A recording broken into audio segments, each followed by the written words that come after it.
Hi, I'm Eva. Welcome to my channel.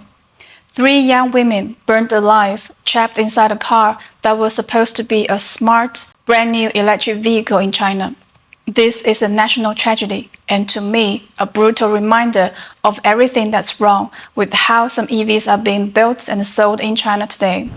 I've been working in the EV components industry for the past 9 years, and people always ask me, would you buy an EV yourself? My honest answer is, if I had to, I would go with a plug-in hybrid with a small battery.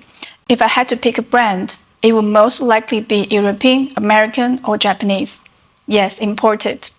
I know what some people are already thinking. You are worshipping foreign brands. You've been brainwashed by Western media. No, that's not it. My perspective doesn't come from bias. It comes from my personal experience. Let's just say, seeing too much behind the scenes has shattered any illusions. You've probably already heard of the rise of EV subsidies, the booms, the bubbles, the insane growth, then the overproduction and the brutal price wars that came after, and the vicious cycle of reshuffling every few years in China. What does that kind of pressure do to a company? It doesn't build greatness, it builds shortcuts. 5-year R&D projects get compressed into 2 years or even shorter. Sure, you can call that efficiency, but let's be real, some of it is just cutting corners. Speed over safety, growth over quality, hype over substance. Not just time, cost efficiency is also a radical pursuit. In manufacturing, there's one rule that never changes. You get what you pay for. Even if you can't see it in the hardware, it shows up in the software, in the bugs, in the flaws, in the way the car behaves under pressure.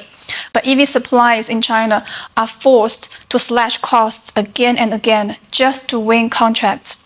10 to 20% price cuts annually at least, year after year. Some OEMs even put suppliers in one room and conduct real-time bidding and let the lowest bidder take all, just to spice up the competitive atmosphere a bit more, like it's not intense enough already. Sometimes even 2 or more rounds of price bidding per year. And there are always some suppliers willing to go with price that is lower than their cost. How do they survive? By mortgaging their future.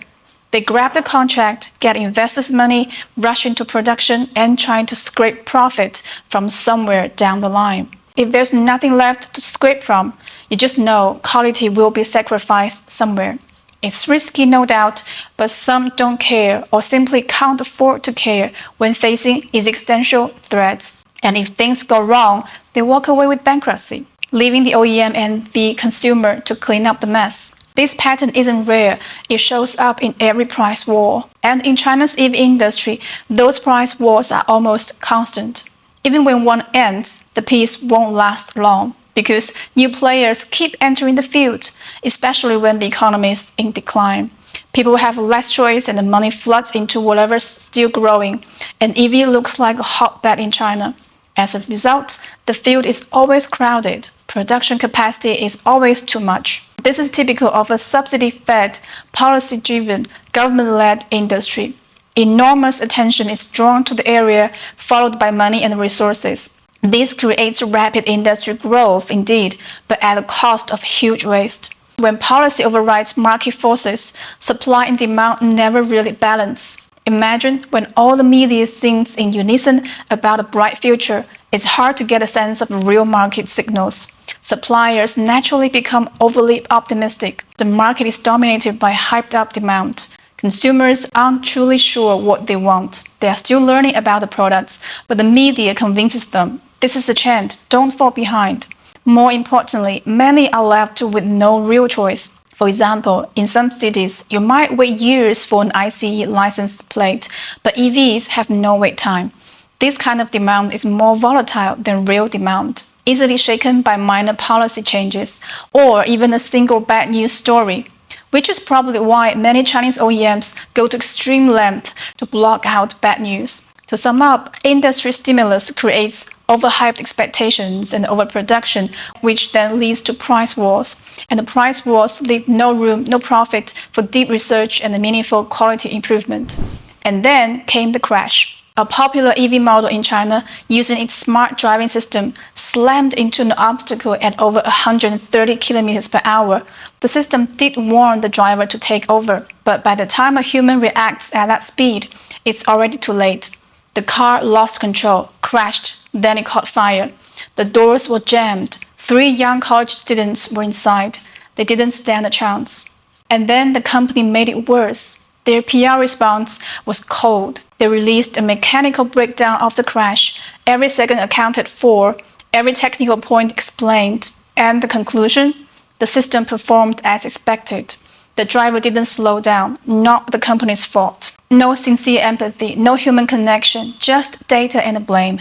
It was tone deaf, heartless, and shameful. I'm sure worse accidents have happened before, but why is this one being talked about so much? Because of the company's branding style and how they marketed this car. The founder is often called China's Steve Jobs or Elon Musk. With millions of fans, he's not just a businessman, he's the face of the brand. He personally promotes the cars, boasting about their innovation. He's created one hype story after another from day one. Then this crash became a backlash, a wake-up call not just for the company, but for the whole industry. People weren't just sad, they were angry. Why did the car catch fire so quickly? Why didn't the doors open? Why did the smart system do nothing to prevent the crash? Because they are apparently not smart enough. These are driver assist features, but that's not how they are sold. They are marketed as magical, as revolutionary. The pitch makes it sound like the future is already here, but it's not. The system still expects the human to take control when something goes wrong. And it doesn't know what to do when the driver doesn't respond in time. That's not intelligence, that's negligence. It's time for them to revise their marketing, to stop tricking consumers into thinking these systems are autonomous or smart. Sometimes it feels like the industry is losing its soul in the race to grow. Too many car companies are built on or try to adopt internet thinking. Fast iterations, flashy marketing, viral launches. They know how to get attention, but not all of them know good enough to build a car that keeps people alive in a crash. A car is not a smartphone. You can't just patch a fatal flaw with a software update. The auto industry was built on a century of painful lessons. Every regulation, every safety standard, every crash test was written in blood. If we throw even a small part of that away, just to look cool or go viral, we are not building the future, we are building death traps. I don't say this out of hate, I say this out of love for the industry that I've devoted myself into. If we don't stop, slow down, and grow up, we will keep paying the price. And some have already paid with their lives. We shouldn't let marketing drive the machine. We should let humanity drive the mission.